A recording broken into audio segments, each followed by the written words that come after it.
a thing wherein we feel there is some hidden want. What objects are the fountains or thy happy strain? What fields or waves or mountains? What shapes of sky or plain? What love of thine own kind? What ignorance of pain? With thy clear, keen joyance, languor cannot be. Shadow of annoyance never came near thee. Thou lovest, but ne'er knew love's sad satiety. Waking or asleep, thou of death must deem things more true and deep than we mortals dream. Or how could thy notes flow in such a crystal stream? We look before and after, and pine for what is not. Our sincerest laughter with some pain is fraught. Our sweetest songs are those that tell of saddest thought. Yet if we could scorn hate and pride and fear, if we were things born not to shed a tear, I know not how thy joy we ever should come near.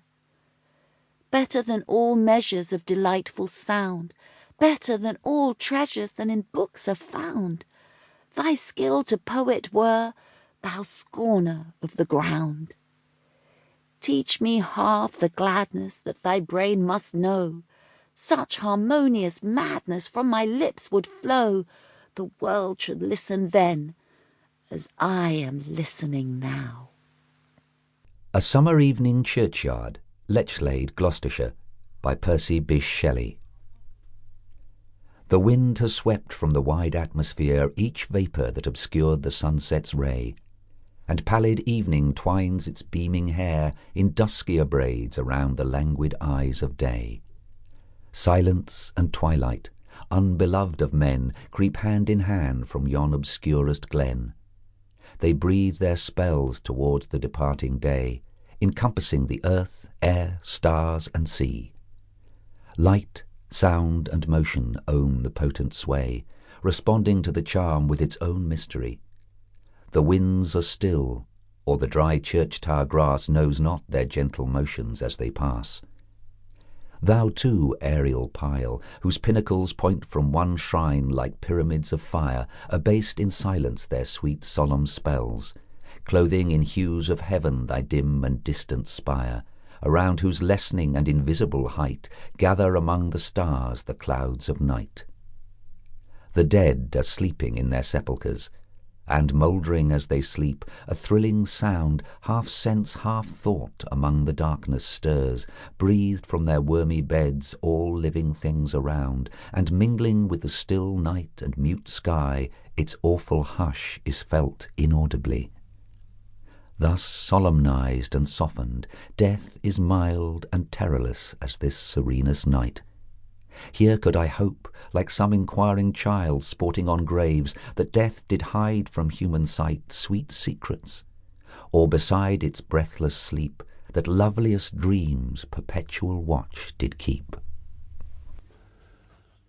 Autumn, a Dirge, by Percy Bysshe Shelley. The warm sun is falling, the bleak wind is wailing, the bare boughs are sighing, the pale flowers are dying, and the year on the earth is her deathbed, in a shroud of leaves dead is lying. Come months, come away from November to May, in your saddest array.